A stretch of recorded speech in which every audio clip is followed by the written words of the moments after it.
Chapter 1 Seoul 13-20 കൊറിയയിലെ തന്നെ ഏറ്റവും busiest ആയിട്ടുള്ള ഒരു ക്രോസ് റോഡ്സ് ആണ് സിയൂളിലെ ഗാങ്നാം ഡിസ്ട്രിക്റ്റിലുള്ള സിൻസ സ്റ്റേഷന്റെ അടുത്ത് കിടക്കുന്നത്. ഹാന്നം ബ്രിഡ്ജ് വഴി ഹാൻ റിവറിന് മുകളിലൂടെ ഗാങ്നാമിലേക്ക് വണ്ടിയോടിച്ചു വരുന്നവർ നൻഹിയൻ, ചിയോങ്ഡാം അല്ലെങ്കിൽ ആപ്കോജിയോങ് ഒക്കെ പോകുന്നതിന് മുൻപ് ഈ ക്രോസ് റോഡ്സ് വഴിയാണ് കടന്നു പോകേണ്ടത്. ഭയങ്കര ട്രാഫിക്കുള്ള സമയത്ത് സിഗ്നൽ മാറാൻ വേണ്ടി മാത്രം ഡ്രൈവർമാർ മിനിറ്റുകളോളം വെറുതെ നോക്കി നിൽക്കേണ്ടി വരാറുണ്ട്. അതുകൊണ്ട് തന്നെ സിൻസ സ്റ്റേഷനിലേക്ക് എത്താൻ ഏറ്റവും ബെസ്റ്റ് ഓപ്ഷൻ സബ്വേ അഥവാ മെട്രോ ട്രെയിൻ തന്നെയാണ്. പക്ഷെ നിങ്ങളുടെ ഡെസ്റ്റിനേഷൻ കറക്റ്റായിട്ട് സിൻസ സ്റ്റേഷനിന്റെ എക്സിറ്റ് 1 അടുത്താണെങ്കിൽ സീൻ മാറും. ഫോർ എക്സാമ്പിൾ, നിങ്ങൾ നോക്കുന്നത് 2010 ബിഗ് ഹിറ്റ് എന്റർടൈൻമെന്റ്, പിന്നീട് ഇതാണ് HYBE ആയത്. വർക്ക് ചെയ്തിരുന്ന ചോങ്കു ബിൽഡിംഗ് ആണെങ്കിൽ സംഗതി അത്ര എളുപ്പമാകില്ല. സിയൂൾ ഗാങ്നാം ജിയു ദോസന്തേറോ 16 ഗിൽ 13 മുതൽ 20 വരെ. കയ്യിൽ ഈ അഡ്രസ് ഉണ്ടായാൽ പോലും ഗാങ്നാമിലോ സിൻസ സ്റ്റേഷൻ കവലയിലോ ആദ്യമായിട്ട് വരുന്ന ഒരാൾക്ക് ചിയോങ്കു ബിൽഡിംഗ് കണ്ടുപിടിക്കാൻ പാടായിരിക്കും. കക്കാओ മാപ്പ് ആപ്പ് നോക്കിയാൽ ഈ ബിൽഡിംഗും എക്സിറ്റ് 1 തമ്മിലുള്ള ദൂരം വെറും 568 മീറ്റേഴ്സ് മാത്രമാണ്. പക്ഷേ മാപ്പിൽ നോക്കിയാൽ മാത്രം ഈ ബിൽഡിംഗ് ഒരു കുത്തനെയുള്ള കയറ്റത്തിന്റെ അറ്റത്താണ് ഇരിക്കുന്നതെന്ന് മനസ്സിലാവില്ല. മാത്രമല്ല അവിടെ എത്താൻ വഴിയിൽ കുറെ പിവറ്റുകളും തിരിവുകളും എടുക്കേണ്ടതുണ്ട്. പ്രോപ്പർ GPS നാവിഗേഷൻ ഇല്ലാതെ വണ്ടിയോടിച്ചു പോവുകയാണെങ്കിൽ ചിയോങ്കു ബിൽഡിംഗ് കണ്ടുപിടിക്കാൻ നല്ല എഫർട്ട് എടുക്കേണ്ടി വരും. ചിലപ്പോൾ വഴിതെറ്റി കുറെ അലയാനും ചാൻസ് ഉണ്ട്. ഞാൻ ആകെ ആശയക്കുഴപ്പത്തിലായിപ്പോയി. കഥ ഇങ്ങനെയാണെങ്കിലും കറക്റ്റ് 3 വർഷത്തിനു ശേഷം BTSലെ ജെയ്ഹോപ്പായി ഡെബ്യൂ ചെയ്ത ജുങ് ഹോസോക്കിന്റെ കാര്യവും ഇതുതന്നെയായിരുന്നു. ഏപ്രിൽ 2010 ബിഗ് ഹിറ്റ് എന്റർടൈൻമെന്റുമായി ട്രെയിനി കോൺട്രാക്ട് ഒപ്പിട്ട ശേഷം പുള്ളി സ്വന്തം നാടായ ഗ്വാങ്ജുവിലായിരുന്നു ട്രെയിനിങ് എടുത്തിരുന്നത്. അപ്പോഴാണ് സിയൂളിലെ ചിയോങ്കു ബിൽഡിംഗിനടുത്തുള്ള ബിഗ് ഹിറ്റ് എന്റർടൈൻമെന്റിന്റെ ട്രെയിനി ഡോർമിറ്ററിയിലേക്ക് മാറാൻ കമ്പനി ഓർഡർ ഇടുന്നത്. അങ്ങനെ പുള്ളി ഡിസംബർ 24, 2010 അവിടെ എത്തി. എനിക്ക് നല്ല പേടിയുണ്ടായിരുന്നു. അന്നൊരു ക്രിസ്മസ് ഈവ് ആയിരുന്നു. സട്രീറ്റിൽ ഫുൾ ഹാപ്പി ആയിട്ടുള്ള ആളുകളായിരുന്നു. പക്ഷെ എനിക്ക് എങ്ങോട്ടാണ് പോകേണ്ടതെന്ന് ഒരു ഐഡിയയും ഇല്ലായിരുന്നു. അതുവരെ സിയൂൾ സബ്വേയോ അല്ലെങ്കിൽ ഇത്രയും ട്രെൻഡി ആയിട്ടുള്ള സിൻസ ഡോങ്ങിലെ ഒരു ക്രിസ്മസ് ഈവോ ജെയ്ഹോപ്പ് എക്സ്പീരിയൻസ് ചെയ്തിട്ടുണ്ടായിരുന്നില്ല.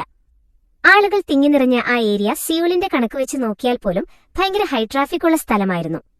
ആ ക്രൗഡഡ് സബ്വേയും സിൻസയിലെ അപരിചിതമായ കാഴ്ചകളും പോലെ തന്നെ പേടിപ്പെടുത്തുന്നതായിരുന്നു എവിടെയോ ഒളിഞ്ഞിരിക്കുന്ന ആ ഡോർമിറ്ററിയുടെ ലൊക്കേഷനും.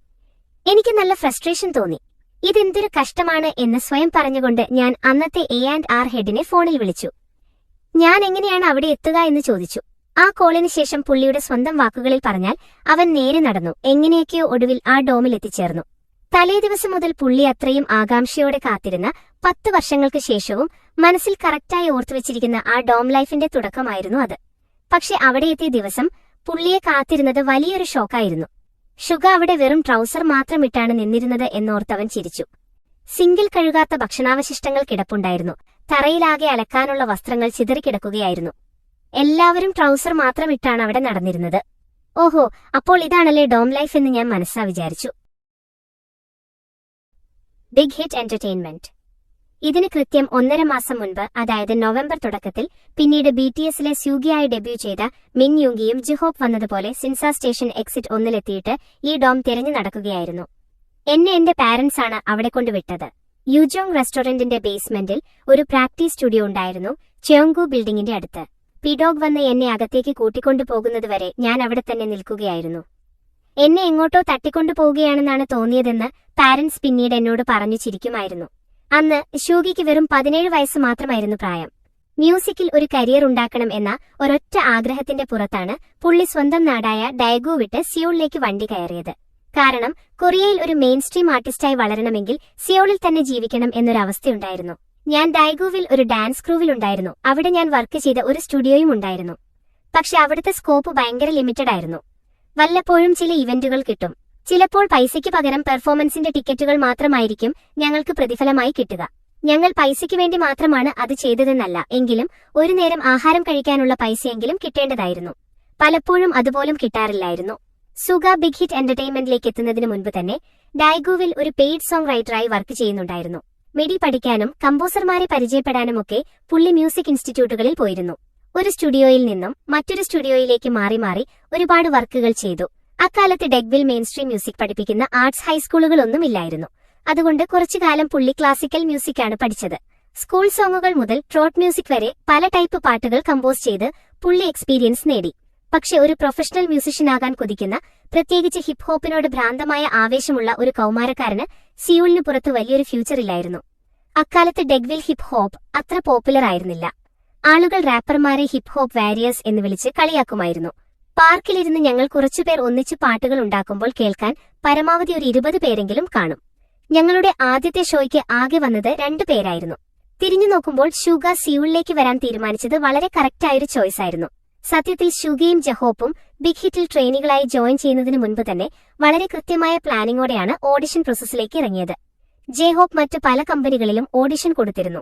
ഒരു സിംഗറായി ഡെബ്യൂ ചെയ്യണമെന്ന വ്യക്തമായ സ്വപ്നവുമായി നടന്ന പുള്ളിയെ അവിടുത്തെ ഡാൻസ് ഇൻസ്റ്റിറ്റ്യൂട്ടിലെ ആളുകളാണ് ബിഗ് ഹിറ്റ് ഓഡിഷന് വേണ്ടി റെക്കമെൻഡ് ചെയ്തത്.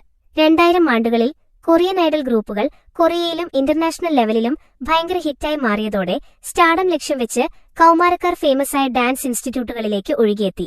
ഈ ഇൻസ്റ്റിറ്റ്യൂട്ടുകൾ കുട്ടികളെ ട്രെയിൻ ചെയ്യുക മാത്രമല്ല, സിയോളിലെ വലിയ എന്റർടൈൻമെന്റ് കമ്പനികളിലേക്ക് മിടുക്കരായ കുട്ടികളെ സജസ്റ്റ് ചെയ്യുകയും ചെയ്തിരുന്നു. ഇങ്ങനെയാണ് ജിഹോപ്പിന്റെ ആദ്യകാല ട്രെയിനിംഗ് സിയോളിലേക്ക് മാറുന്നതിന് മുൻപ് ഗ്വാങ്ജൂവിൽ വെച്ച് നടന്നത്.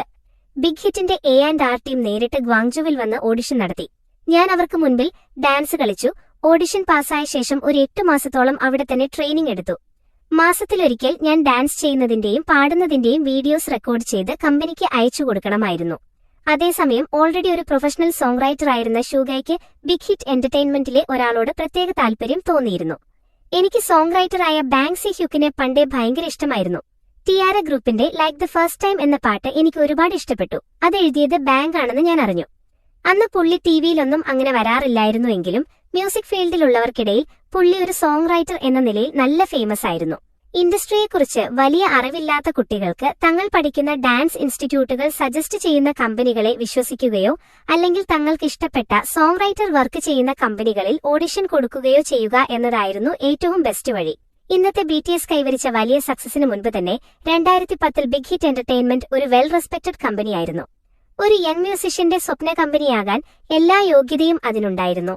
ഇപ്പോൾ HYBEന്റെ ചെയർമാനായ ബാങ് സി ഹ്യൂക്ക് 2005 ബിഗ് ഹിറ്റ് സ്ഥാപിക്കുന്നത്. ജെഹോപ്പും സുഗയും ഒപ്പിടുന്ന സമയത്ത് തന്നെ പുള്ളി 2AM 8 തുടങ്ങിയ ഹിറ്റ് ആർട്ടിസ്റ്റുകളെ വളർത്തിയെടുത്തിരുന്നു. പ്രത്യേകിച്ച് ബാങ് കമ്പോസ് ചെയ്ത രാത്രി 2 മണിന്റെ can't let you go even if I die എന്ന പാട്ട് വൻ ഹിറ്റായിരുന്നു. അത് ആ ടീമിനെ ഇൻഡസ്ട്രിയുടെ ടോപ്പിലെത്തിച്ചു. വലിയൊരു ആർട്ടിസ്റ്റ് നിരയും ഹിറ്റുകൾ മാത്രം സമ്മാനിക്കുന്ന ഒരു മെയിൻ പ്രൊഡ്യൂസറും ഉള്ളതുകൊണ്ട് ബിഗ് ഹിറ്റ് അത്ര ചെറിയൊരു കളിക്കാരനല്ലായിരുന്നു.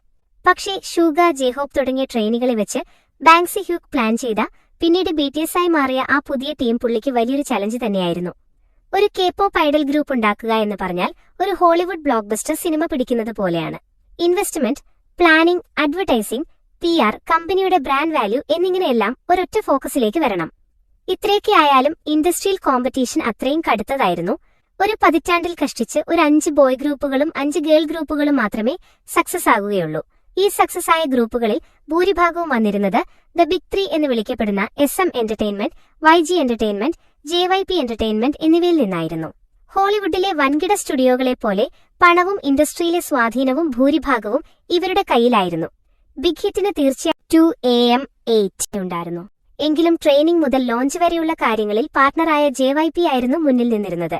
അതുകൊണ്ട് തന്നെ ബിഗ് ഹിറ്റ് എന്റർടൈൻമെന്റിനെ സംബന്ധിച്ച് കാസ്റ്റിംഗ്, ട്രെയിനിംഗ്, ലോഞ്ചിംഗ് പ്രോസസ് എന്നത് തികച്ചും പുതിയൊരു പരീക്ഷണമായിരുന്നു. ഒരു മെലഡി ഗായകനെ ലോഞ്ച് ചെയ്യുന്നതിനേക്കാൾ എത്രയോ ബുദ്ധിമുട്ടും ചിലവേറിയതുമാണ് ഒരു ഐഡൽ ഗ്രൂപ്പ് ഉണ്ടാക്കുക എന്നത് പറയേണ്ടതില്ലല്ലോ. സ്റ്റേജിൽ പാട്ടും ഡാൻസും ഒരേ സമയം പെർഫെക്റ്റായി ചെയ്യണം. അതിനായി കുട്ടികളെ കഠിനമായി ട്രെയിൻ ചെയ്യണം. അതിന് വലിയൊരു പ്രാക്ടീസ് സ്പേസ് ആവശ്യമാണ്. സ്വന്തം നാട് വിട്ട് സിയൂളിലേക്ക് വന്ന സ്യൂഗ, ജെഹോപ്പ് എന്നിവരെ പോലെയുള്ള കുട്ടികൾക്ക് താമസിക്കാനുള്ള സൗകര്യവും ഭക്ഷണവും കമ്പനി നൽകണമായിരുന്നു. ഒരു ഐഡൽ ഗ്രൂപ്പിന്റെ ഡെബ്യൂവിന് വേണ്ടി ഓഫീസുകൾ മാത്രമല്ല, ഒരുപാട് സ്പേസുകൾ ആവശ്യമായി വന്നു. അതുകൊണ്ട് തന്നെയാണ് ക്രിസ്മസ് ഈവ് ദിവസം ആദ്യമായി ഡോമിലേക്ക് കയറിയപ്പോൾ കണ്ട കാഴ്ചകൾ കണ്ട് ജെഹോപ്പ് ശരിക്കും ഞെട്ടിപ്പോയത്. ബിഗ് ഹിറ്റ് എന്റർടൈൻമെന്റ് വലിയൊരു കമ്പനിയാണെങ്കിലും അഡ്മിനിസ്ട്രേറ്റീവ് ഓഫീസുകളും റെക്കോർഡിംഗ് സ്റ്റുഡിയോയുമൊക്കെ 2ാം നിലയിലെ ചെറിയ മുറികളിലായിരുന്നു. ഒരു സ്റ്റാർട്ടപ്പ് കമ്പനിയുടെ അവസ്ഥയായിരുന്നു അതിന്. തന്റെ ആർട്ടിസ്റ്റിക് വർക്കുകൾക്കും മീറ്റിംഗുകൾക്കുമൊക്കെ ബാങ് സി ഹ്യൂക്ക് ഉപയോഗിച്ചിരുന്നത് അങ്ങനെയുള്ള ഒരു ചെറിയ മുറിയായിരുന്നു. പരമാവധി 3 പേർക്ക് മാത്രം ഇരിക്കാൻ പറ്റുന്ന അത്രയും ചെറിയ മുറി. മൂന്നാമത് ഒരാൾ വന്നാൽ തറയിലിരിക്കേണ്ടി വരും. എല്ലാ ട്രെയിനികളെയും ഒരൊറ്റ ബിൽഡിംഗിൽ താമസിപ്പിക്കുന്നതിന് പകരം ബാങ് ചിയോങ്കു ബിൽഡിംഗിന് ചുറ്റുമുള്ള ചില സ്ഥലങ്ങൾ വാടകയ്ക്ക് എടുക്കുകയാണ് ചെയ്തത്. ഈ സ്പേസുകൾ അവരുടെ അത്യാവശ്യ കാര്യങ്ങൾക്ക് മാത്രമുള്ളതായിരുന്നു. 2013 ഫെബ്രുവരിയിലെ ജുങ്കുക്കിന്റെ പ്രാക്ടീസ് വീഡിയോയും പിന്നീട് വന്ന HYBE HQവിലെ BTS ഡാൻസ് വീഡിയോയും ഒത്തുനോക്കിയാൽ ഇത് മനസ്സിലാകും. 2013 ബിഗ് ഹിറ്റിന് അവരുടെ സൈസ് വെച്ച് നോക്കുമ്പോൾ ആവശ്യമുള്ളതെല്ലാം ഉണ്ടായിരുന്നു. എങ്കിലും ദ ബിഗ് 3 കമ്പനികളുമായി കമ്പയർ ചെയ്യുമ്പോൾ അവർക്കൊന്നുമില്ലാത്ത അവസ്ഥയായിരുന്നു. പക്ഷേ ബിഗ് ഹിറ്റിൽ ആവശ്യത്തിലധികം ഉണ്ടായിരുന്നത് ഒരേയൊരു കാര്യമാണ് ആളുകൾ. ട്രെയിനികളുടെ കാര്യമെടുത്താൽ BTS ആകാൻ വേണ്ടി മത്സരിച്ചിരുന്നത് 15ഓളം ആൺകുട്ടികളായിരുന്നു. ഒരു ഘട്ടത്തിൽ BTS ഡെബ്യൂ ചെയ്യുന്നതിന് 1 വർഷം മുൻപ് വന്ന ഗ്ലാം എന്ന ഗേൾ ഗ്രൂപ്പിൽ കയറാൻ 20ഓളം പെൺകുട്ടികളും മത്സരിക്കുന്നുണ്ടായിരുന്നു. അതിനൊപ്പം producer Bang Si Hyuk, producer Pdogg, performance director Son Sung Deuk എന്നിവരും ഉണ്ടായിരുന്നു. എന്നാൽ ഡൈഗോവിൽ നിന്നും ഗ്വാങ്ജോവിൽ നിന്നും സിയോളിലേക്ക് വണ്ടി കയറിയ ആ 2 കൗമാരക്കാരെ ഏറ്റവും കൂടുതൽ ഇംപ്രസ് ചെയ്ത കാര്യം മറ്റൊന്നായിരുന്നു. ഡോമിലേക്ക് മാറിയതിനെക്കുറിച്ചുള്ള ഷുഗയുടെ കമന്റ് പോലെ തന്നെ തങ്ങളുടെ അതേ താല്പര്യങ്ങളുള്ള ഒരേ പ്രായത്തിലുള്ള ഒരുപാട് കുട്ടികൾ അവിടെ ഒപ്പമുണ്ടായിരുന്നു എന്നതായിരുന്നു ആ വലിയ കാര്യം. സൂഗ ഓർക്കുന്നു, ഞാൻ റെക്കോർഡിംഗ് സ്റ്റുഡിയോയിലേക്ക് ചെന്നപ്പോൾ അവിടെ ആറമും സുപ്രീം ബോയും മറ്റു ട്രെയിനികളും ഉണ്ടായിരുന്നു. മ്യൂസിക്കിനെക്കുറിച്ച് മാത്രം സംസാരിച്ച് ഞങ്ങൾ എല്ലാവരും ഭയങ്കര എക്സൈറ്റഡ് ആയി. റാപ് 10 പിന്നീട് BTSന്റെ ലീഡറായി മാറിയ ആറം തന്റെ കൗമാരകാലം ചിലവഴിച്ചത് ഗ്യോങ്കി പ്രൊവിൻസിലുള്ള ഇൽസാൻ എന്ന സിറ്റിയിലായിരുന്നു. എല്ലാം കൊണ്ടും തികച്ചും സാറ്റിസ്ഫൈങ് ആയിട്ടുള്ള ഒരു സിറ്റിയായിട്ടാണ് പുള്ളി ഇൽസനെ ഓർക്കുന്നത്. ആ സിറ്റി പ്ലാൻ ചെയ്തുണ്ടാക്കിയപ്പോൾ തന്നെ ഭയങ്കര വെൽ പ്ലാൻഡ് ആയിരുന്നു. അവിടെയുള്ള ഗ്രീൻ സ്പേസുകളെല്ലാം മനസ്സിന് ഭയങ്കര ഒരു കമ്മിങ് എഫക്റ്റ് തരുമായിരുന്നു. അവിടുത്തെ ആളുകൾക്ക് ഈസിയായിട്ട് പോകാൻ പറ്റുന്ന ഇൽസാൻ ലേക്ക് പാർക്ക് ആ സിറ്റിയിലായിരുന്നു. റെസിഡൻഷ്യൽ ഏരിയകളിൽ ഭൂരിഭാഗവും അപ്പാർട്ട്മെന്റ് കോംപ്ലക്സുകളായിരുന്നു. കൂടാതെ ലാ ഫെസ്റ്റ വെസ്റ്റേൺ ഡോം എന്ന് പറയുന്ന 2 വലിയ കൊമേഴ്സ്യൽ സോണുകളും അവിടെ ഉണ്ടായിരുന്നു. റോഡുകളും മറ്റ് ഫെസിലിറ്റീസുമൊക്കെ പ്ലാൻ ചെയ്തുണ്ടാക്കിയതുകൊണ്ട് ആ സിറ്റി ഭയങ്കര സ്പേഷ്യസും പീസ്ഫുള്ളുമായിരുന്നു. ഫ്രൈഡേ നൈറ്റ് തൊട്ട് വീക്കെൻഡ് കഴിയുന്നതുവരെ ആ കൊമേഴ്ഷ്യൽ ഡിസ്ട്രിക്റ്റുകളിൽ നല്ല തിരക്കും ഫെസ്റ്റീവ് മൂഡും വരാറുണ്ടായിരുന്നു. അവിടെ ജീവിക്കുമ്പോൾ ഒരു പ്രത്യേക കംഫർട്ട് ഫീൽ ചെയ്യും. ആ സിറ്റിയിൽ വലിയ കോർപ്പറേറ്റ് ഓഫീസുകളോ ആകാശം മുട്ടുന്ന വലിയ ബിൽഡിംഗുകളോ ഒന്നുമില്ലായിരുന്നു. അതുകൊണ്ട് തന്നെ ആകാശം ഫുൾ ക്ലിയർ ആയിട്ട് കാണാൻ പറ്റും. പഠിത്തത്തിൽ മാത്രം കോൺസെൻട്രേറ്റ് ചെയ്യാൻ പറ്റിയ നല്ലൊരു എൻവയോൺമെന്റ് ആയിരുന്നു അവിടെ. അതൊരു നാട്ടിൻപുറമൊന്നും ആയിരുന്നില്ല, എങ്കിലും എനിക്ക് അങ്ങനെയാണ് ഫീൽ ചെയ്തത്. സോളിന്റെ അത്രയും വലുതോ ബിസിയോ അല്ലായിരുന്നു ഇൽസൺ. പക്ഷേ ഇതാണ് ആറമ്മിന് ഹിപ് ഹോപ്പ് മ്യൂസിക്കിനോട് താല്പര്യം വരാൻ മെയിൻ കാരണമായത്. പുള്ളി ഫസ്റ്റ് ഗ്രേഡിൽ പഠിക്കുമ്പോൾ ഓൺലൈൻ വഴി നാസിനെക്കുറിച്ചും മറ്റ് ഹിപ് ഹോപ്പ് ആർട്ടിസ്റ്റുകളുടെ ഇന്റർവ്യൂസും ഡോക്യുമെന്ററീസും ഒക്കെ യൂട്യൂബിൽ കണ്ട് റാപ്പിനെക്കുറിച്ച് പഠിക്കാൻ തുടങ്ങി. അതിന്റെ കൂട്ടത്തിൽ പുള്ളി ഇംഗ്ലീഷും ഒപ്പം പഠിച്ചെടുത്തു. പക്ഷേ മിഡിൽ സ്കൂളിൽ പഠിക്കുന്ന കിം നാംജോണിന്റെ ഓഫ്ലൈൻ ലൈഫ് ഹിപ് ഹോപ്പിൽ നിന്നും കുറച്ചു ദൂരെയായിരുന്നു. ഇൽസാനിൽ നിന്നും സിയൂളിലെ ഹോങ്കിക് യൂണിവേഴ്സിറ്റി ഏരിയയിലേക്കുള്ള ദൂരം പോലെ തന്നെയായിരുന്നു അത്. ഇൽസാനിൽ ജീവിച്ചതുകൊണ്ട് ഹിപ് ഹോപ്പിൽ എനിക്ക് എന്തെങ്കിലും അഡ്വാൻറ്റേജ് കിട്ടിയിട്ടുണ്ടെങ്കിൽ അത് സിൻചോണും ഹോങ്ഡേയും അവിടുന്ന് ഭയങ്കര അടുത്തായിരുന്നു എന്നതാണ്. വെറും ഒരു ബസ് യാത്രയുടെ ദൂരം മാത്രം. ഡ്രഗ് അല്ലെങ്കിൽ ഗീക്ക് ലൈഫ് ഹൗസ് പോലെയുള്ള സ്ഥലങ്ങളിൽ പെർഫോം ചെയ്യുക എന്നത് എന്റെ വലിയൊരു ഡ്രീം ആയിരുന്നു. അതൊന്നും ഇപ്പോൾ ഇല്ല. പിന്നെ കുറച്ചുകൂടി വലിയൊരു പ്ലേസായ റോളിംഗ് ഹാളൊക്കെ ഉണ്ടായിരുന്നു. അവിടെ ഒരേ സമയം ഒരു 500 പേർക്കൊക്കെ ഇരിക്കാൻ പറ്റുമായിരുന്നു. ഇൽസാനിൽ നിന്നും ഹോങ്ഡേയിലേക്ക് ബസ്സിൽ പോകാൻ 1 മണിക്കൂറിൽ താഴെ സമയം മാത്രം മതിയായിരുന്നു. വീക്കെൻഡുകളിൽ ഇൽസനിലുള്ളവർ തങ്ങളുടെ ഫാമിലിയുമായി ലേക്ക് പാർക്കിൽ നടക്കാൻ ഇറങ്ങുമ്പോൾ ഹോങ്ഡേയിലെയും സിൻചോണിലെയും വീക്കെൻഡ് എന്ന് പറഞ്ഞാൽ റാപ്പർമാരും അവരുടെ ഓഡിയൻസും ഫുൾ ക്ലബ്ബുകളിൽ ഒന്നിച്ചുകൂടുന്ന സമയമായിരുന്നു. അങ്ങനെ 2000-ൽ ബിഗ് ഡീൽ റെക്കോർഡ്സ് എന്ന ഹിപ് ഹോപ്പ് ലേബലിൽ ഒരു പ്രൊഫഷണൽ റാപ്പർ ആകാൻ വേണ്ടി ആറം ഓഡിഷൻ കൊടുക്കാൻ തീരുമാനിച്ചു. അതിനർത്ഥം പുള്ളി വെറുതെ ഇൽസനും ഹോങ്ഡേക്കുമിടയിൽ ബസ് കയറി ഇറങ്ങി നടക്കുകയാണെന്നല്ല. താൻ ഓൺലൈനിൽ മാത്രം കണ്ടിരുന്ന അതുവരെ അനുഭവിച്ച സിറ്റി ലൈഫിൽ നിന്നും തികച്ചും വ്യത്യസ്തമായ ഒരു പുതിയ ലോകത്തേക്ക് ചാടുകയായിരുന്നു പുള്ളി. പുള്ളി എപ്പോഴും പറയുമായിരുന്നു ഇൽസാനിൽ ജനിക്കാൻ കഴിഞ്ഞത് തന്റെ വലിയൊരു ഭാഗ്യമാണെന്ന്. പക്ഷെ ഒടുവിൽ പുള്ളി എത്തിച്ചേർന്നത് ഹോങ്ഡേയിലായിരുന്നില്ല, പകരം ഗാങ്നാമിലായിരുന്നു. ഞാൻ ഫസ്റ്റ് കട്ട് പാസ്സായി. അങ്ങനെ എന്റെ സെക്കൻഡ് ഓഡിഷനിൽ ഓൾറെഡി ഡെബ്യൂ ചെയ്ത ആർട്ടിസ്റ്റുകളുടെ കൂടെ എനിക്ക് പെർഫോം ചെയ്യാൻ ചാൻസ് കിട്ടി. പക്ഷെ ഞാൻ പാട്ടിന്റെ വരികൾ മറന്നുപോയി. അതോടെ എല്ലാം കഴിഞ്ഞു എന്നാണ് ഞാൻ വിചാരിച്ചത്. പക്ഷെ അവിടുത്തെ ട്വിസ്റ്റ് എന്താണെന്ന് വെച്ചാൽ അൺടച്ചബിൾ എന്ന ഹിപ് ഹോപ്പ് ഡ്യുവോയിലെ റാപ്പർ സ്ലീപ്പിയുടെ ഒരു ഫ്രണ്ട് ഈ ഓഡിഷന്റെ ആഫ്റ്റർ പാർട്ടിക്ക് വന്നിട്ടുണ്ടായിരുന്നു. പുള്ളിയാണ് പറഞ്ഞത് സ്ലീപ്പിക്ക് ആറമിന്റെ വർക്കുകളിൽ താല്പര്യം തോന്നിയിട്ടുണ്ടെന്ന്. പുള്ളി ആറമിന്റെ ഫോൺ നമ്പറും വാങ്ങി. സ്ലീപ്പി എന്നെ ഒരു ഓഡിഷനിൽ കണ്ടിട്ടുണ്ടെന്ന് പറഞ്ഞു. പുള്ളി എന്നെക്കുറിച്ച് ആരോടൊക്കെയോ ചോദിച്ചറിഞ്ഞു. അതുകൊണ്ട് ഞാൻ എന്റെ ഫോൺ നമ്പർ പുള്ളിയുടെ ഫ്രണ്ടിന് കൈമാറി. അങ്ങനെയാണ് ഞങ്ങൾ തമ്മിൽ മെയിലുകൾ അയക്കാൻ തുടങ്ങിയത്. സ്ലീപ്പി അന്നത്തെ ബിഗ് ഹിറ്റ് പ്രൊഡ്യൂസറായ പിഡോഗിന്റെ അടുത്ത ഫ്രണ്ടായിരുന്നു. പുള്ളിയോട് എവിടെയെങ്കിലും നല്ല യങ് റാപ്പർമാർ ഉണ്ടോ എന്ന് ചോദിച്ചപ്പോൾ പുള്ളി എന്റെ പേര് സജസ്റ്റ് ചെയ്യുകയായിരുന്നു.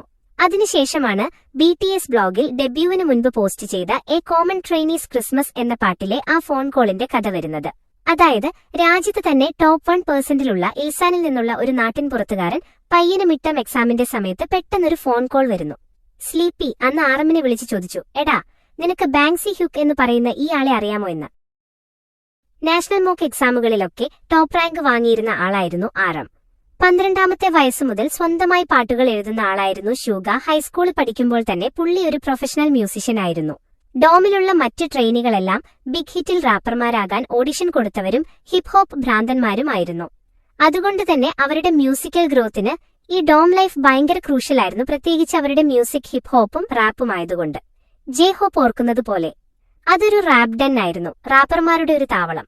ഓഡിഷൻ കൊടുക്കുന്ന സമയത്ത് ജെ ഹോപ്പിന് റാപ്പ് ചെയ്യാൻ ഒട്ടും അറിയില്ലായിരുന്നു. ഓഡിഷന്റെ റാപ്പ് പോർഷന് വേണ്ടി യോമിരയുടെ ബ്ലാക്ക് ഹാപ്പിനെസ് എന്ന പാട്ടാണ് പുള്ളി ചെയ്തത്. പക്ഷെ പുള്ളിക്ക് അതിലൊട്ടും സാറ്റിസ്ഫാക്ഷൻ ഉണ്ടായിരുന്നില്ല. ഓഡിഷൻ തോറ്റുപോകുമെന്ന് വരെ പേടിച്ചു. അതുകൊണ്ട് തന്നെ ഈ ഡോമിലേക്ക് വന്നപ്പോൾ ഉണ്ടായ കാര്യങ്ങൾ ജെഹോപ്പിന് വലിയൊരു കൾച്ചർ ഷോക്കായിരുന്നു. പുള്ളി ഓർക്കുന്നു, ആ ഡോമിലേക്ക് നടന്നു കയറുമ്പോൾ തന്നെ അവിടെയുള്ള പിള്ളേരെല്ലാം നേരെ വന്ന് നിനക്ക് മുൻപിൽ ഫ്രീ സ്റ്റൈൽ റാപ്പിംഗ് ചെയ്യാൻ തുടങ്ങും. എനിക്കതിലൊന്നും ചെയ്യാൻ അറിയില്ലായിരുന്നു. എല്ലാ വീക്കെൻഡിലും കമ്പനി ഞങ്ങൾ ഫ്രീ സ്റ്റൈൽ റാപ്പ് ചെയ്യുന്നത് വീഡിയോ എടുക്കുമായിരുന്നു. അത് കഴിഞ്ഞ് ഞങ്ങൾ വീണ്ടും ഡോമിലേക്ക് വന്ന് പുതിയ ബീറ്റുകൾ ഉണ്ടാക്കാനും റാപ്പ് ചെയ്യാനും തുടങ്ങും. പാതിരാത്രിയിൽ വിസ് ഖലീഫയുടെ ബ്ലാക്ക് ആൻഡ് യെല്ലോ പോലെയുള്ള പാട്ടുകൾ പാടി ആളുകൾ അവിടെ ഫുൾ ടൈം ആഘോഷത്തിലായിരുന്നു. അങ്ങനെ ആ dorm full hip hop music കൊണ്ട് നിറഞ്ഞു കവിഞ്ഞു. ഒരു കൂട്ടം കൗമാരക്കാർക്ക് ഹിപ് ഹോപ്പ് എന്നത് അവരുടെ വർക്കും പ്ലേയും ലൈഫും ഒക്കെയായി മാറി ഒരൊറ്റ നൂലിൽ കോർത്തതുപോലെയായിരുന്നു ആ ഡോർമിറ്ററി ദിവസങ്ങൾ. വരും വർഷങ്ങളിൽ BTSന്റെ ഐഡന്റിറ്റി രൂപപ്പെടുത്തുന്നതിൽ ഇത് വലിയൊരു പങ്ക് വഹിച്ചു. ഹിപ് ഹോപ്പിനെക്കുറിച്ചും അവരുടെ ആ പ്രത്യേക ബോണ്ടിനെക്കുറിച്ചും ജെഹോപ്പ് പറയുന്നത് ഇങ്ങനെയാണ്: ആ ഒരു എൻവയോൺമെന്റിൽ നിങ്ങൾക്ക് റാപ്പ് ചെയ്യാതിരിക്കാൻ പറ്റില്ല. അവിടെ എല്ലാവരും എന്നെ ഭയങ്കരമായി എൻകറേജ് ചെയ്യുമായിരുന്നു. ഞാൻ അവരോട് റാപ്പിനെക്കുറിച്ച് ഒരുപാട് കാര്യങ്ങൾ ചോദിച്ചു മനസ്സിലാക്കി, അങ്ങനെ കുറെ പഠിച്ചെടുത്തു. ജെഹോപ്പ് റാപ്പിൽ വെറുമൊരു തുടക്കക്കാരനായിരുന്നിട്ടുകൂടി ആ ബീറ്റുകൾ നിറഞ്ഞ ഡോം ലൈഫ് പുള്ളിയെ പെട്ടെന്ന് തന്നെ ഹിപ് ഹോപ്പുമായി പ്രണയത്തിലാക്കി. മാത്രമല്ല കൂടെയുള്ള മറ്റ് ട്രെയിനികളുമായി നല്ല സൗഹൃദമുണ്ടാക്കാനും ഇത് സഹായിച്ചു. റാപ്പർമാരും ഈ ഒരു ഡാൻസറും ഒന്നിച്ച് പ്രൊഫഷണൽ മ്യൂസിഷ്യന്മാരാകാൻ വേണ്ടി ട്രെയിനിങ് എടുക്കുന്ന ഒരു സ്പേസായി അത് മാറി. ഇതിനെയാണ് ജെഹോപ്പ് അവരുടെ ഡോം ലൈഫിന്റെ സീസൺ 1 എന്ന് വിളിക്കുന്നത്. അവരുടെ സീസൺ 2 സ്റ്റാർട്ട് ചെയ്യുന്നത് ജുങ്കുക്കിന്റെ വരവോടുകൂടിയാണ്. സീസൺ 2 BTSന്റെ ഡെബ്യൂ കാര്യങ്ങളൊക്കെ ഒരു ഷേപ്പിലേക്ക് വന്നപ്പോൾ ബിഗ് ഹിറ്റ് എന്റർടൈൻമെന്റിലെ ട്രെയിനികളെ 2 ഗ്രൂപ്പുകളായിട്ട് ഡിവൈഡ് ചെയ്തു. 1, ഉടനെ തന്നെ ഡെബ്യൂ ചെയ്യാൻ ഫുൾ പൊട്ടൻഷ്യലുള്ള ട്രെയിനികളുടെ ഫസ്റ്റ് ഗ്രൂപ്പ്. മറ്റേത് ഡെബ്യൂ എന്നാണെന്ന് ഇതുവരെ കൺഫേം ആകാത്തവരുടെ സെക്കൻഡ് ഗ്രൂപ്പ്. ആരം, സുഗ, പിന്നെ ജെഹോപ്പ് എന്നിവരൊക്കെ ആ ഫസ്റ്റ് ഗ്രൂപ്പിലുണ്ടായിരുന്നു. അത് കണ്ടപ്പോൾ ആ ഗ്രൂപ്പിൽ കയറണം എന്ന് എനിക്ക് തോന്നി. കാരണം ഞാൻ അങ്ങോട്ട് വന്നത് തന്നെ റാപ്പ് മോൺസ്റ്റർ ഉള്ളതുകൊണ്ടായിരുന്നു.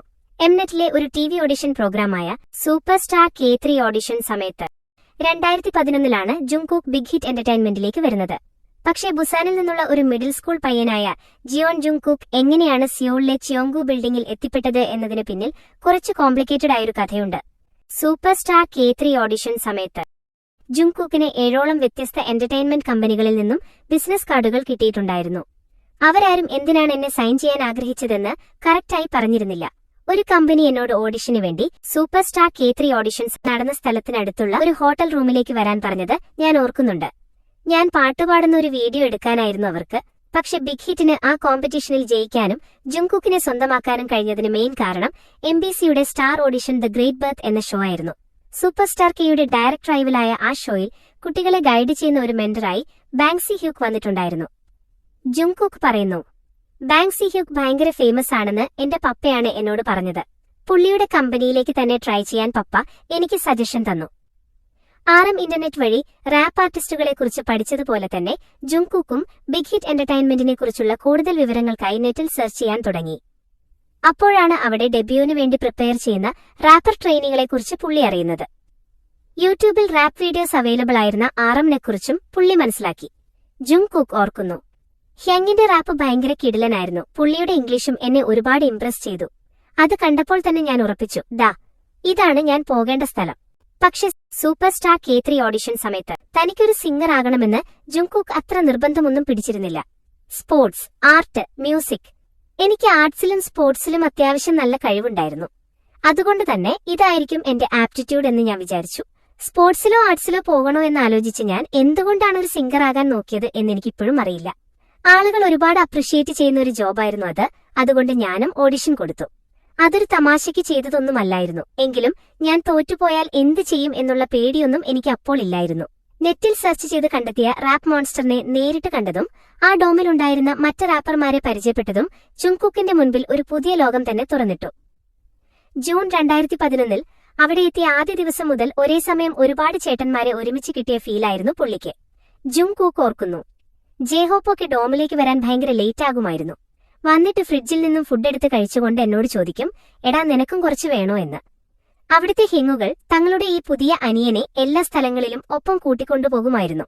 ജുങ്കുക്ക് ചിരിച്ചുകൊണ്ട് ആ ദിവസങ്ങൾ ഓർക്കുന്നു. ഞാൻ ഡോമിൽ വന്ന് അധികം വൈകാതെ തന്നെ ഹിങ്ങുകളിൽ ഒരാൾ എന്നെ ഇട്ട് നല്ലൊരു പ്രാങ്ക് ഒപ്പിച്ചു. പുതുതായി അവിടെ വരുന്ന ആരും എല്ലാവർക്കും ബിങ്സ് വാങ്ങിക്കൊടുക്കണം എന്നൊരു നിയമമുണ്ടെന്നാണ് പുള്ളി പറഞ്ഞത്. അങ്ങനെ ഞാൻ എല്ലാവർക്കും അത് വാങ്ങിക്കൊടുത്തു. ഞങ്ങൾ ഒന്നിച്ചിരുന്നത് കഴിച്ചു. തങ്ങളുടെ സ്വപ്നങ്ങൾ സ്വന്തമാക്കാൻ വേണ്ടി ഓഡിഷൻ വഴി വന്ന 3 ഹിങ്ങുകൾ. അവരെ കണ്ട് ഇൻസ്പയറായി ഒരു ഓഡിഷൻ പ്രോഗ്രാമിലൂടെ വന്ന് ട്രെയിനിയായി മാറിയ ഒരു ചെറിയ അനിയൻ. ഈയൊരു ചെറിയ ജനറേഷൻ ഡിഫറൻസ് തന്നെ വരാൻ പോകുന്ന വലിയൊരു മാറ്റത്തിന്റെ തുടക്കമായിരുന്നു ജുങ്കുക്കിന്റെ ലൈഫിൽ മാത്രമല്ല, അവിടുത്തെ റാപ്പർ ട്രെയിനികളുടെ ലൈഫിലും. ജെഹോപ്പ് വിശേഷിപ്പിച്ച ഈ സീസൺ 2 സത്യത്തിൽ അവരുടെ ഐഡൽ സീസണിലേക്കുള്ള ഒരു തുടക്കമായിരുന്നു. വരാൻ പോകുന്ന BTS മെമ്പർമാർക്ക് ഹിപ് ഹോപ്പ് മ്യൂസിക്കിനൊപ്പം അവർക്കിടയിലുള്ള ആ ഒരു സ്ട്രോങ് ബോണ്ട് അവരുടെ ഐഡന്റിറ്റിയുടെ ഏറ്റവും വലിയൊരു അടിത്തറയായി മാറുകയായിരുന്നു. Each in there position 2011 fall സീസണിൽ സ്വന്തം നാടായ ഡയഗോവിൽ നിന്നും ചിയോങ്കു ബിൽഡിംഗിലേക്ക് വരുമ്പോൾ വിക്കും അത്ര സുഖകരമായ ഒരു ജേണി ആയിരുന്നില്ല കിട്ടിയത്. ഞങ്ങളെ ഒരു ടാക്സി ഡ്രൈവർ നന്നായിട്ട് പറ്റിച്ചു. ഞാനും പപ്പയും എക്സ്പ്രസ് ബസ് ടെർമിനലിൽ നിന്നും സിൻസ സ്റ്റേഷനിലേക്ക് വരാൻ വേണ്ടി 38,000 വണ്ണാണ് കൊടുത്തത്. വഴിയിൽ 3 ടണലുകൾ കടന്നുപോയത് ഞാൻ ഇപ്പോഴും ക്ലിയർ ആയിട്ട് ഓർക്കുന്നുണ്ട്. ഞങ്ങൾ വണ്ടിയിൽ നിന്നും ഇറങ്ങിയപ്പോൾ ആ ക്യാബി ഡ്രൈവർ പറഞ്ഞ കാര്യവും എന്റെ മനസ്സിലുണ്ട്. സൂക്ഷിക്കണം കേട്ടോ, ഇവിടെ ഒരുപാട് ആളുകൾ കസ്റ്റമേഴ്സിനെ പ്രീമിയം ടാക്സിയിൽ കയറ്റി പൈസ കൂടുതൽ വാങ്ങി പറ്റിക്കാൻ നോക്കും എന്നായിരുന്നു പുള്ളി പറഞ്ഞത്. വി ആദ്യമായിട്ട് ആ ഡോമിലേക്ക് നടന്നു കയറിയ നിമിഷം തികച്ചും പുതിയൊരു മിസ്റ്റീരിയസ് വേൾഡിലെത്തിയ ഫീലായിരുന്നു പുള്ളിക്ക്.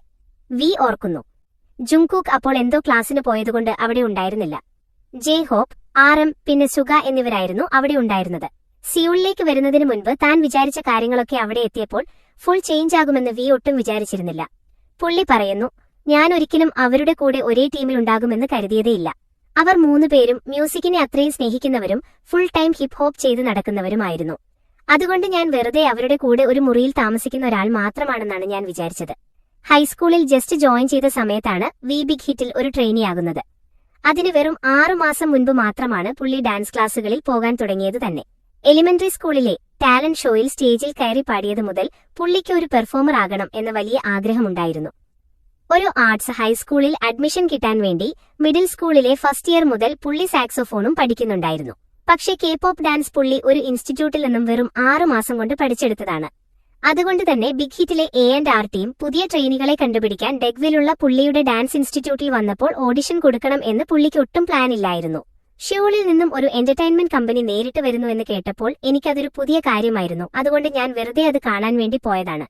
2-3 വർഷമായിട്ട് അവിടെ പഠിക്കുന്ന കുട്ടികൾ മാത്രമാണ് ഓഡിഷൻ കൊടുത്തത്. അത് കഴിഞ്ഞ് ഇറങ്ങാൻ നേരത്ത് അവിടുത്തെ A&R ടീമിലെ ഒരാൾ എന്നെ ചൂണ്ടിക്കാണിച്ച് നമുക്ക് ആ കുട്ടിയുടെ ഡാൻസ് കൂടി ഒന്ന് കാണാമോ എന്ന് ചോദിച്ചു. അങ്ങനെയാണ് ഞാൻ അതിലേക്ക് സെലക്ട് ആയത്. വിഡോമിലേക്ക് വരുന്ന സമയത്ത് RM, സുഗ, ജെഹോപ്പ് എന്നിവരൊക്കെ ബിഗ് ഹിറ്റ് നൽകിയ റെക്കോർഡിംഗ് സ്റ്റുഡിയോയിൽ ഓൾറെഡി വർക്ക് ചെയ്യാൻ തുടങ്ങിയിട്ടുണ്ടായിരുന്നു. ഈ 3 പേരും ഡെബ്യൂവിന് മുൻപ് തന്നെ BTS ബ്ലോഗിൽ സ്വന്തമായി പാട്ടുകൾ പോസ്റ്റ് ചെയ്യുന്നുണ്ടായിരുന്നു. റാപ്പിലും കമ്പോസിംഗിലും ഡാൻസിലുമൊക്കെ നല്ല എക്സ്പീരിയൻസ് ഉണ്ടാക്കിയെടുത്തതുകൊണ്ട് ഈ സബ്ജക്റ്റുകളിൽ മണിക്കൂറുകളോളം ഡിസ്കഷൻ നടത്താൻ അവർക്ക് കഴിയുമായിരുന്നു. പ്രത്യേകിച്ച് സുഗ ഡെബ്യൂ ചെയ്യാൻ വേണ്ടി അത്രയും ആകാംക്ഷയോടെ കാത്തിരിക്കുകയായിരുന്നു. പുള്ളി പറയുന്നു, പപ്പയ്ക്ക് മ്യൂസിക് ഫീൽഡിലുള്ള ആളുകളെ പണ്ടേ വലിയ താല്പര്യമില്ലായിരുന്നു. പക്ഷെ ഞാൻ ഓഡിഷൻ പാസ്സായി പോസ്റ്ററുകളിലൊക്കെ എന്റെ ഫോട്ടോ വരാൻ തുടങ്ങിയതോടെ പുള്ളി മറ്റുള്ളവരോട് എന്നെക്കുറിച്ച് ഒരുപാട് പ്രൗഡായിട്ട് സംസാരിക്കാൻ തുടങ്ങി. അത് കണ്ടപ്പോൾ എനിക്ക് എത്രയും പെട്ടെന്ന് ഡെബ്യൂ ചെയ്യണമെന്ന് തോന്നി. ഞാൻ പരാജയപ്പെട്ടാൽ പോലും ഒരു വട്ടമെങ്കിലും എനിക്ക് സ്റ്റേജിൽ കയറണമായിരുന്നു. നേരെ മറിച്ച് ജുങ്കുക്കും വിയും വോക്കലിലും ഡാൻസിലും കഠിനമായി ട്രെയിനിങ് എടുക്കാൻ തുടങ്ങിയത് 2011 ഈ ഡോമിൽ ജോയിൻ ചെയ്തതിനു ശേഷമാണ്. വിയുടെ കണ്ണിൽ RM, സുഗ, ജെഹോപ്പ് എന്നീ 3 സംഘം അപ്പോഴേക്കും വലിയ ആർട്ടിസ്റ്റുകളായി കഴിഞ്ഞിരുന്നു. വി ഓർക്കുന്നു, ആ 3 ഹിങ്ങുകളും മ്യൂസിക്കില് ഭയങ്കര മിടുക്കരായിരുന്നു. സ്വന്തം വർക്കിനോട് അവർക്ക് ഭയങ്കര ഡെഡിക്കേഷൻ ഉണ്ടായിരുന്നു. എനിക്ക് അവർ വലിയ എക്സ്പേർട്സ് ആയിട്ടാണ് തോന്നിയത്. അവരുടെ കൂടെ ഒരു ട്രെയിനിയാകാൻ കഴിഞ്ഞതിൽ തന്നെ ഞാൻ ഭയങ്കര ഹാപ്പിയായിരുന്നു. ട്രെയിനിങ് ജസ്റ്റ് സ്റ്റാർട്ട് ചെയ്തതേ ഉള്ളൂ എന്നതുകൊണ്ട് തന്നെ ഡെബ്യൂ എന്ന വലിയ സ്വപ്നം വിക്ക് അപ്പോൾ ഒരുപാട് ദൂരെയായിരുന്നു. പക്ഷേ കറക്റ്റ് 6 മാസങ്ങൾക്ക് ശേഷം, അതായത് മെയ് 2012 ജിമിൻ ബുസാനിൽ നിന്നും വന്നതോടെ വി ഉൾപ്പെടെയുള്ള മറ്റുള്ളവർക്ക് പുള്ളി ഉടനെ തന്നെ ഡെബ്യൂ ചെയ്യാൻ ഫുൾ റെഡിയാണെന്ന ഫീലാണ് കൊടുത്തത്. ജിമിൻ ആ ദിവസങ്ങൾ ഓർക്കുന്നത് ഇങ്ങനെയാണ്. ഞാൻ ഭയങ്കര ഷൈ ആയിരുന്നു, ഒപ്പം നല്ല നെർവസും ഉണ്ടായിരുന്നു. ഞാൻ ശരിക്കും വിറയ്ക്കുന്നുണ്ടായിരുന്നു. ഞാൻ ഫസ്റ്റ് ടൈം ഡോമിലേക്ക് വന്നപ്പോൾ അവിടുത്തെ മുൻവാതിലിൽ ഒരുപാട് ഷൂസുകൾ ഇരിക്കുന്നത് കണ്ടു. ആ അപ്പാർട്ട്മെന്റിൽ ഫുൾ ഷൂസുകൾ കൊണ്ട് നിറഞ്ഞിരിക്കുകയായിരുന്നു. പക്ഷെ എനിക്കത് ഭയങ്കര കൂളായിട്ട് തോന്നി. ഹിങ്ങുകൾ പുറത്തേക്ക് വന്നപ്പോൾ അവരൊരു ട്രെയിനി ആണെങ്കിലും എനിക്ക് വലിയ സെലിബ്രിറ്റീസിനെ പോലെയാണ് തോന്നിയത്. പ്രത്യേകിച്ച് ആറമ്മിനെ കണ്ടപ്പോൾ ഒരു പെർഫെക്റ്റ് സെലിബ്രിറ്റി ലുക്ക് ഉണ്ടായിരുന്നു. വി ആണെങ്കിൽ ഒരു ക്ലാസിക് ഐഡൽ ലുക്കിലുമായിരുന്നു. നല്ല ഹാൻഡ്സമായിട്ട് ഒരു റെഡ് സ്നാപ്ബാക്ക് ക്യാപ്പും ഇട്ടാണ് പുള്ളി നിന്നിരുന്നത്. ഹിപ്പ് ഹോപ്പ് ചെയ്യുന്ന 3 മൂത്ത ചേട്ടന്മാരും അതേ പ്രായത്തിലുള്ള ഒരു പെർഫെക്റ്റ് ഐഡൽ ലുക്കുള്ള പയ്യനും. ജിമിനിന്റെ കണ്ണുകളിലൂടെ നോക്കുമ്പോൾ അവിടുത്തെ ട്രെയിനികളെല്ലാം ഓൾറെഡി അവരുടെ ഐഡൽ സീസണിലേക്ക് എൻ്റർ ചെയ്തു കഴിഞ്ഞിരുന്നു. ഹിപ്പ് ഹോപ്പിന് വേണ്ടി ജീവിക്കുന്ന റാപ്പർമാരും അവർ ഇൻസ്പയർ ചെയ്ത് സ്വന്തമായി റാപ്പ് വരികൾ എഴുതാൻ തുടങ്ങിയ ഡാൻസറും ഡാൻസ് ഇപ്പോൾ മാത്രം പഠിച്ചെടുക്കുന്ന വോക്കലിസ്റ്റും എല്ലാത്തിലും ഒരുപോലെ കഴിവ് കാണിക്കുന്ന ആ ചെറിയ അനിയനും. ഇത്രയും വ്യത്യസ്തമായ കഴിവുകളുള്ള ആളുകൾ ഒന്നിച്ചൊരൊറ്റ ടീമാകുന്നത് ജിമിനിനപ്പോൾ ആലോചിക്കാൻ പോലും പറ്റാത്ത കാര്യമായിരുന്നു. പുള്ളി പറയുന്നു, ഈ ഹെങ്ങുകളൊക്കെ ഒരു ഹിപ്പ് ഹോപ്പ് ഗ്രൂപ്പായിട്ട് ആദ്യം തന്നെ ഡെബ്യൂ ചെയ്യും എന്നെനിക്ക് ഉറപ്പായിരുന്നു. ഞാൻ ഒരിക്കലും അവരുടെ കൂടെ ഒരേ ടീമിൽ ഉണ്ടാകുമെന്ന് കരുതിയതേയില്ല. അവർ 3 പേരും മ്യൂസിക്കിനെ അത്രയും സ്നേഹിക്കുന്നവരും ഫുൾ ടൈം ഹിപ്പ് ഹോപ്പ് ചെയ്ത് നടക്കുന്നവരുമായിരുന്നു. അതുകൊണ്ട് ഞാൻ വെറുതെ അവരുടെ കൂടെ ഒരു മുറിയിൽ താമസിക്കുന്ന ഒരാൾ മാത്രമാണെന്നാണ് ഞാൻ വിചാരിച്ചതും. പക്ഷേ ജിമിനിന്റെ വരവ് അവരുടെ ഗ്രൂപ്പിന്റെ ഫ്യൂച്ചർ പ്ലാനിംഗ് തികച്ചും വ്യത്യസ്തമായൊരു ഡയറക്ഷനിലേക്ക് പോകാൻ പോകുന്നതിന്റെ ഒരു സൂചനയായിരുന്നു. അവർ ഒരുമിച്ചൊരു ഐഡൽ ഗ്രൂപ്പ് ആകുകയാണെങ്കിൽ ജിമിൻ അവിടെ ജെഹോപ്പിന്റെ ഒപ്പം മെയിൻ ഡാൻസർമാരിൽ ഒരാളായി ജോയിൻ ചെയ്യുകയും അതോടൊപ്പം ആ ടീമിന് തികച്ചും വ്യത്യസ്തമായ ഒരു പുതിയ സ്റ്റൈലും ഭംഗിയും നൽകുകയും ചെയ്യണമായിരുന്നു. സിയൂളിലേക്ക് വരുന്നതിന് മുൻപ് തന്നെ ജിമിൻ തന്റെ കൗമാരകാലം ഫുൾ ഡാൻസിനു വേണ്ടിയാണ് ചിലവഴിച്ചിരുന്നത്. ഞങ്ങൾക്ക് സ്കൂൾ കഴിഞ്ഞിട്ട് ഒരു ബ്രേക്ക് ഡാൻസ് ക്ലബ്ബ് ഉണ്ടായിരുന്നു. കുറച്ച് പിള്ളേർ ഒന്നിച്ചുകൂടി എടാ നമുക്കിതൊന്ന് ട്രൈ ചെയ്താലോ എന്ന് ചോദിച്ചതാണ് അതിന്റെ തുടക്കം. അത് കഴിഞ്ഞ് സ്കൂളില്ലാത്ത സാറ്റർഡേസിലൊക്കെ ഞങ്ങൾ ഒന്നിച്ചിരുന്ന് പ്രാക്ടീസ് ചെയ്യുമായിരുന്നു. അങ്ങനെ ഒരു ദിവസം ഞങ്ങൾ ഒരു ആക്ച്വൽ പെർഫോമൻസ് നടത്തി. ആ നിമിഷമാണ് ഡാൻസിന്റെ ആ ഒരു ത്രില്ല് ഞാൻ ശരിക്കും അനുഭവിച്ചത്. ഞാൻ ഫുള്ളായിട്ട് ഡാൻസിലേക്ക് വീണുപോയി. ഒരു ഹൈസ്കൂൾ സെലക്ട് ചെയ്യുന്ന കാര്യത്തിൽ പോലും ജിമിനിന്റെ ഒരേയൊരു നിബന്ധന എനിക്ക് ഡാൻസ് പഠിക്കാൻ പറ്റുന്നൊരു സ്ഥലമായിരിക്കണം എന്നതായിരുന്നു. അങ്ങനെ പുള്ളി ബുസാൻ ഹൈസ്കൂൾ ഓഫ് ആർട്സിൽ കണ്ടംപററി ഡാൻസ് മെയിൻ സബ്ജക്റ്റായിട്ട് എടുത്തു. ബുസാനിൽ ഡാൻസ് പഠിക്കുന്നതിനെക്കുറിച്ചും ഓഡിഷൻ പാസ്സായി സിയോളിലേക്ക് മാറുന്നതിനെക്കുറിച്ചുമൊക്കെ പുള്ളി പാരന്റ്സിനോട് കൃത്യമായി സംസാരിച്ചിട്ടുണ്ടായിരുന്നു. തലസ്ഥാന നഗരമായ സിയോളിനെക്കുറിച്ച് പുള്ളിയുടെ ആദ്യത്തെ ഇംപ്രഷൻ ഇങ്ങനെയായിരുന്നു: സോൾ കണ്ടപ്പോൾ എനിക്ക് ബുസാൻ പോലെ തന്നെയാണ് തോന്നിയത്. ഇതാണോ ഇപ്പോൾ വലിയ സിയോൾ എന്ന് വിചാരിച്ച് ഞാൻ മനസ്സിൽ ചിരിച്ചു. ഞാൻ സ്കൂൾ ട്രാൻസ്ഫർ ചെയ്യാൻ വേണ്ടി വന്നതുകൊണ്ട് പപ്പയും എന്റെ ഒപ്പം വന്നിട്ടുണ്ടായിരുന്നു. പക്ഷെ നിർഭാഗ്യവശാൽ ജിമിനും വി വന്ന പോലെ തന്നെ ഒരു ടാക്സി തട്ടിപ്പുകാരന്റെ കയ്യിലാണ് ചെന്നുപെട്ടത്. എക്സ്പ്രസ് ബസ് ടെർമിനലിൽ നിന്നും കമ്പനി ഓഫീസിലേക്ക് എത്താൻ വെറും 15 മിനിറ്റ് മാത്രം മതിയായിരുന്നു. പക്ഷേ ആ ഡ്രൈവർ വണ്ടി ഓടിച്ച് അവിടെ എത്താൻ അരമണിക്കൂറിലധികം സമയമെടുത്തു. എനിക്ക് അവിടുത്തെ സബ്വേ ലൈനുകളെക്കുറിച്ച് വലിയ ഐഡിയ ഇല്ലാത്തതുകൊണ്ട് ഞാൻ ടാക്സി വിളിച്ചതാണ്. ഒടുവിൽ വലിയൊരു തുക ടാക്സി ചാർജായി കൊടുക്കേണ്ടി വന്നു. പപ്പ എന്നെ ബുസാനിൽ നിന്നും വണ്ടി കയറ്റിവിട്ടതുകൊണ്ട് ഞാൻ തനിച്ചാണ് സിയോളിലേക്ക് വന്നത്. അങ്ങനെ ഞാൻ ഡോമിലേക്ക് പോകുന്ന ആ ദിവസം എന്നെ പിക്ക് ചെയ്യാൻ വേണ്ടി ജെഹോപ്പ് ഹാങ് അങ്ങോട്ട് വന്നിട്ടുണ്ടായിരുന്നു. ജെഹോപ്പ് ഇപ്പോഴും ജിമിനിനെ ആദ്യമായിട്ട് മീറ്റ് ചെയ്ത ആ നിമിഷം കറക്റ്റായി ഓർക്കുന്നുണ്ട്. ഞങ്ങൾ ഫസ്റ്റ് ടൈം ഹലോ പറഞ്ഞത് ഇങ്ങനെയായിരുന്നു: ജിമിൻ, മിസ്റ്റർ പാർക്ക് ജിമിൻ, അങ്ങനെ എന്തോ ആണ് ഞാൻ വിളിച്ചത്. ഞങ്ങൾ പരസ്പരം ഹലോ പറഞ്ഞു. ഡോമിലേക്ക് പോകുന്ന വഴിയിൽ കുറെ സംസാരിച്ചു. പുള്ളിക്ക് ഡാൻസ് അറിയാമോ എന്ന് ഞാൻ ചോദിച്ചു. അതിന് ജിമിൻ മറുപടി പറഞ്ഞത് ഇങ്ങനെയായിരുന്നു: ഉവ്വ്, ഞാൻ പോപ്പിംഗ് ഡാൻസ് ചെയ്യാറുണ്ട്. ഒപ്പം പുള്ളി പറഞ്ഞു, ഞാൻ സ്ട്രീറ്റ് ഡാൻസും ചെയ്യാറുണ്ട്. അത് കേട്ടപ്പോൾ ജെഹോപ്പ് പറഞ്ഞു, നമുക്ക് പരസ്പരം ഒരുപാട് ഹെൽപ്പ് ചെയ്യാൻ പറ്റുമെന്ന് ഞാൻ വിശ്വസിക്കുന്നു. ആ ഒരു ടൈപ്പ് സംസാരമായിരുന്നു അത്. ആദ്യമൊക്കെ ചെറിയൊരു അക്വേർഡ് കോൺവെർസേഷൻ ആയിരുന്നു അത് എന്നോർത്ത് പുള്ളി ചിരിക്കുന്നു. ഹോങ്ഡേ സ്റ്റേജിൽ കളിച്ചു നടന്ന ഒരു റാപ്പറും ഒരു ബ്രേക്ക് ഡാൻസറായി കരിയർ സ്റ്റാർട്ട് ചെയ്ത് പിന്നീട് കണ്ടംപററി ഡാൻസ് മെയിനായി പഠിച്ച ഒരാളും ഒരേ ടീമിലിരുന്ന് ഒന്നിച്ച് മ്യൂസിക് ചെയ്യുന്നത് അക്കാലത്ത് ആലോചിക്കാൻ പോലും ബുദ്ധിമുട്ടുള്ള കാര്യമായിരുന്നു. പക്ഷെ കറക്റ്റ് 8 വർഷങ്ങൾക്ക് ശേഷം 2020ന്റെ തുടക്കത്തിൽ ബ്ലാക്ക് സ്വാൻ എന്ന പാട്ടിലൂടെ BTS ഈ 2 വ്യത്യസ്ത സ്റ്റൈലുകളെയും മനോഹരമായി ഒന്നിപ്പിച്ചു. ഒന്നിനൊന്ന് വ്യത്യസ്തമായ കഴിവുകളുള്ള ആളുകൾ ഒത്തുചേരുന്ന ഇത്തരം കാഴ്ചകൾ K-pop ഇൻഡസ്ട്രിയിൽ സാധാരണമാണ്. അവിടെ ഒരു ഐഡൽ ഗ്രൂപ്പിൽ റാപ്പർ, ഡാൻസർ, വോക്കലിസ്റ്റ് എന്നിങ്ങനെ പല പൊസിഷനിലുള്ള ആളുകൾ കാണും. മെമ്പർമാരുടെ വ്യത്യസ്തമായ പേഴ്സണാലിറ്റിയും അവരുടെ പശ്ചാത്തലവുമൊക്കെയാണ് ഫാൻസിന് അവരുടെ ക്യാരക്ടറുകളിലേക്കും മ്യൂസിക്കിലേക്കും കൂടുതൽ ഇമ്മേഴ്സ്ഡ് ആകാൻ ഒരു അവസരം നൽകുന്നത്. പക്ഷെ അതിന് ആ ടീമിൽ ഒരു ഹാർമണി ഉണ്ടായിരിക്കണം എന്ന് മാത്രം. അണ്ടർഗ്രൗണ്ട് റാപ്പർമാരുടെ ഒരു ഗ്രൂപ്പും ജസ്റ്റ് ഡാൻസ് ക്ലാസുകൾ പഠിച്ചു തുടങ്ങിയ ഒരു മിഡിൽ സ്കൂൾ പയ്യനും ഒന്നിച്ചു ചേർന്ന ആ ടീമിന് വെറുമൊരു മുറിയിൽ ഒന്നിച്ച് താമസിക്കുന്നതിനും അപ്പുറം ആ ഒരു ഗ്രൂപ്പിനെ ഒരൊറ്റ നൂലിൽ കോർത്തെടുക്കാൻ വലിയൊരു മാജിക് തന്നെ ആവശ്യമായിരുന്നു. Trainee dorm life. താൻ നന്നായിട്ട് പറ്റിക്കപ്പെട്ടു എന്നോർത്ത് ജിൻ ചിരിക്കുകയാണ്. 2011 വസന്തകാലത്ത് ബിഗ് ഹിറ്റ് എന്റർടൈൻമെന്റിലേക്ക് പുള്ളിയെ കാസ്റ്റിംഗ് ചെയ്യുന്ന സമയത്ത് നടന്ന കാര്യങ്ങളോർത്ത് പുള്ളി ഇപ്പോഴും ചിരിക്കാറുണ്ട്. അന്ന് പുള്ളിയെക്കൊണ്ട് കോൺട്രാക്ട് ഒപ്പിടിച്ച സ്റ്റാഫ് കൊടുത്ത ആ വാഗ്ദാനം സാങ്കേതികമായി ഇതുവരെ യാഥാർത്ഥ്യമായിട്ടില്ല എങ്കിലും പുള്ളി അത് ഓർക്കുന്നു. ഈ കാലത്ത് ഐഡലുകളൊക്കെ പിന്നീട് ആക്ടിംഗിലേക്ക് തിരിയാറുണ്ട്. അതുകൊണ്ട് നിനക്കും എന്തെങ്കിലും ഒരു ആക്ടർ ആകാൻ ഞങ്ങൾ അവസരം തരാം എന്നായിരുന്നു അവർ എന്നോട് പറഞ്ഞത്. അങ്ങനെയാണ് അവർ എന്നെ കൺവിൻസ് ചെയ്തത്. അവർക്ക് കാര്യങ്ങൾ ഭയങ്കര പെർഫെക്റ്റ് ആയിട്ട് പ്രസന്റ് ചെയ്യാൻ അറിയാമായിരുന്നു. സത്യത്തിൽ അക്കാലത്ത് ഒരു ഐഡൽ ഗ്രൂപ്പിലെ മെമ്പർ ഒരേ സമയം ഒരു ആക്ടറായി കൂടി വർക്ക് ചെയ്യുന്നത് അത്ര പുതിയ കാര്യമൊന്നുമല്ലായിരുന്നു. ചില മെമ്പർമാർ പാട്ടിലും ഡാൻസിലും കൂടുതൽ ശ്രദ്ധിക്കുമ്പോൾ മറ്റു ചിലർ കൂടുതൽ ഫേമസ് ആയിരുന്നത് ടിവിയിലെ വെറൈറ്റി ഷോകളിലും ഡ്രാമകളിലുമൊക്കെ അഭിനയിച്ച് ഐഡൽ മാർക്കറ്റിന് പുറത്തുള്ള ഓഡിയൻസിനെ ആകർഷിക്കാൻ വേണ്ടിയായിരുന്നു. പക്ഷേ BTSന്റെ പോപ്പുലാരിറ്റി കൂടുകയും കൊറിയൻ ഐഡൽ മാർക്കറ്റ് ആഗോളതലത്തിൽ വൻ ഹിറ്റാകുകയും ചെയ്തതോടെ ഒരുപാട് ഐഡൽ ഗ്രൂപ്പുകൾ വിദേശങ്ങളിൽ പെർഫോം ചെയ്യാൻ തുടങ്ങി. അതോടെ ആക്ടിംഗിലേക്ക് തിരിയുന്ന ഐഡലുകളുടെ എണ്ണം കുറഞ്ഞു വന്നു. ജിന്നിന്റെ കാര്യമെടുത്താൽ പുള്ളി BTSന്റെ കൂടെ ലോകമെമ്പാടുമുള്ള വലിയ സ്റ്റേഡിയങ്ങളിൽ ടൂർ ചെയ്യുന്ന തിരക്കിലായിപ്പോയി. അതുകൊണ്ട് തന്നെ ഒരു മ്യൂസിഷ്യൻ എന്ന നിലയിലുള്ള വർക്കുകളിൽ പുള്ളിക്ക് ഫുള്ളി ഫോക്കസ് ചെയ്യേണ്ടി വന്നു. എങ്കിലും ഇന്നത്തെ കാലത്തും ഒരുപാട് ഐഡലുകൾ ഒരേ സമയം പാട്ടിലും അഭിനയത്തിലും ഒരുപോലെ സജീവമായി തുടരുന്നുണ്ട്. ജിൻ യൂണിവേഴ്സിറ്റിയിൽ അഡ്മിഷൻ എടുത്തത് തന്നെ ഒരു ആക്ടിംഗ് മേജറായിട്ടായിരുന്നു. ആർട്ടിസ്റ്റിക് ആയിട്ടുള്ള കാര്യങ്ങളോടുള്ള പുള്ളിയുടെ താല്പര്യവും ക്യൂരിയോസിറ്റിയുമാണ് പുള്ളിയെ ഐഡൽ മ്യൂസിക്കിലേക്ക് എത്തിച്ചത്. എനിക്ക് വ്യത്യസ്തമായ കാര്യങ്ങൾ ട്രൈ ചെയ്യാൻ ഭയങ്കര ഇഷ്ടമാണ്. ഒരേ സമയം ഒരു ഐഡലും ഒപ്പം ഒരു ആക്ടറും ആകാൻ കഴിഞ്ഞാൽ എനിക്ക് ഒരുപാട് എക്സ്പീരിയൻസ് കിട്ടുമല്ലോ എന്നാണ് ഞാൻ വിചാരിച്ചത്. പുള്ളി വീണ്ടും ചിരിച്ചുകൊണ്ട് കൂട്ടിച്ചേർത്തു. പക്ഷേ റിയാലിറ്റിയുടെ പ്ലാനിംഗ് മറ്റൊന്നായിരുന്നു. ബിഗ് ഹിറ്റ് എന്റർടൈൻമെന്റിൽ ഒരു ട്രെയിനി ആകുന്നതുവരെ ജിന്നിന്റേത് ഭയങ്കര ഹാപ്പിയും റിലാക്സ്ഡുമായിട്ടുള്ള ഒരു കുട്ടിക്കാലമായിരുന്നു. ഗ്യോങ്ഗി പ്രോവിൻസിലുള്ള ഗ്വാച്യോൺ എന്ന സ്ഥലത്തായിരുന്നു പുള്ളി ജനിച്ചതും വളർന്നതും. അവിടുത്തെ ദിവസങ്ങളെക്കുറിച്ച് പുള്ളി പറയുന്നത് ഇങ്ങനെയാണ്: എനിക്കെപ്പോൾ വേണമെങ്കിലും താഴെയുള്ള പ്ലേഗ്രൗണ്ടിലേക്ക് ഇറങ്ങിപ്പോകാം. എന്റെ ഫ്രണ്ട്സൊക്കെ അവിടെ കാണും. എനിക്ക് ആരോടെങ്കിലും സംസാരിക്കണമെന്ന് തോന്നിയാൽ ഞാൻ നേരെ അവരുടെ അങ്ങോട്ട് ചെന്ന് ഹലോ, ഞാൻ ഇന്ന ആളാണ് എന്ന് പറയും. ആ ലൊക്കാലിറ്റിയിലെ പിള്ളേരെല്ലാം പരസ്പരം നല്ല ഫ്രണ്ട്സ് ആയിരുന്നു. ഞങ്ങളുടെ പാരന്റ്സും തമ്മിൽ നല്ല കൂട്ടായിരുന്നു. റോഡിലൂടെ നടന്നു പോകുമ്പോൾ ഓരോ 5 മിനിറ്റിലും നമുക്ക് പരിചയമുള്ള ആരെങ്കിലുമൊക്കെ മുന്നിൽ വരും. അവരോടൊക്കെ ഹലോ പറയാൻ പറ്റുമായിരുന്നു.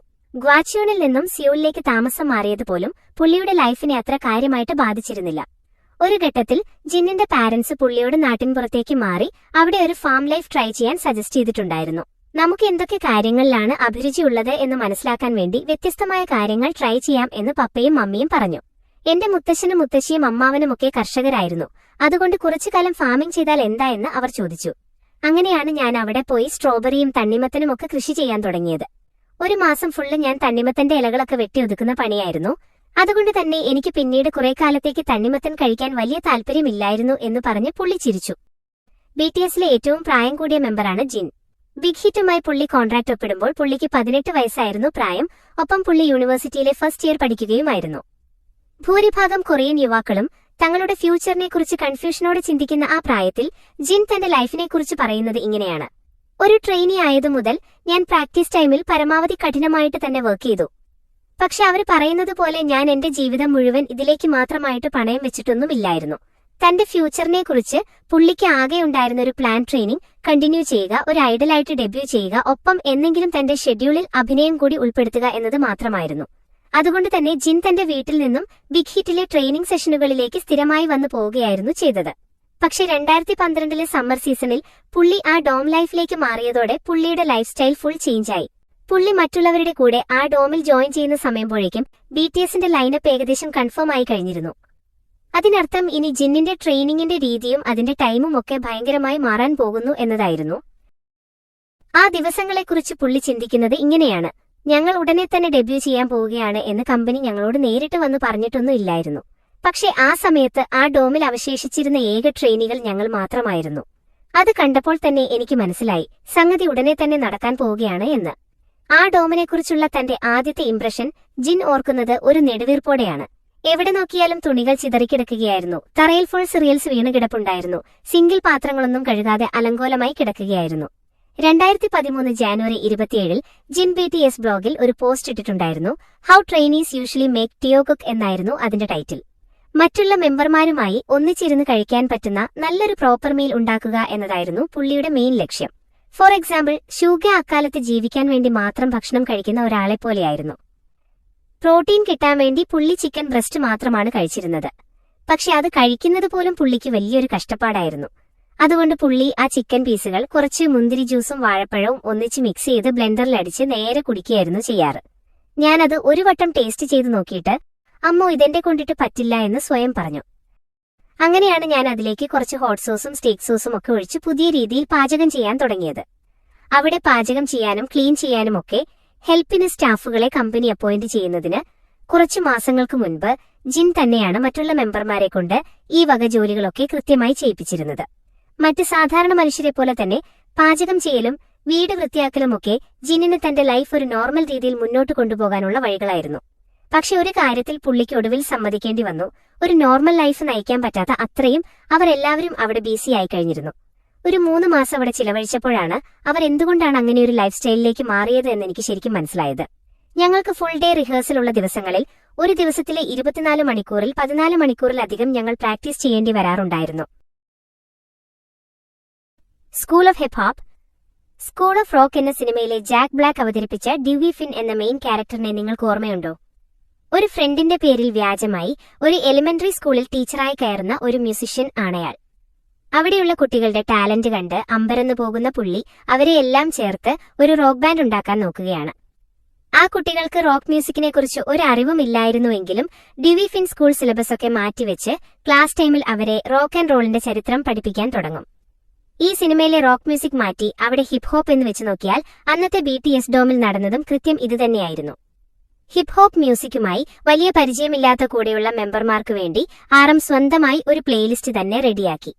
Drake, Nas, the notorious B.I.G., Tupac Shakur തുടങ്ങിയ ലെജൻസിന്റെ പാട്ടുകളായിരുന്നു അതിലുണ്ടായിരുന്നത്. RM ഓർക്കുന്നു, ഞങ്ങൾക്കെല്ലാവർക്കും ഒന്നിച്ചിരുന്ന് കേൾക്കാൻ പറ്റുന്ന ഒരു 50ഓളം ആർട്ടിസ്റ്റുകളുടെ ലിസ്റ്റ് ഞാൻ ഉണ്ടാക്കി. ഞങ്ങളുടെ റാപ്പിംഗ് സെൻസിബിലിറ്റീസ് കൂട്ടാൻ വേണ്ടി ഞങ്ങൾ സൈഫറുകൾ ചെയ്യുകയും ഹിപ്പ് ഹോപ്പ് സംബന്ധമായ വീഡിയോസ് ഒന്നിച്ചിരുന്ന് കാണുകയും ചെയ്യുമായിരുന്നു. ആ ഡോമിലെ ജാക്ക് ബ്ലാക്ക് ആകാൻ RM സ്വയം തീരുമാനിച്ചതിന് പിന്നിൽ വലിയൊരു കാരണമുണ്ടായിരുന്നു.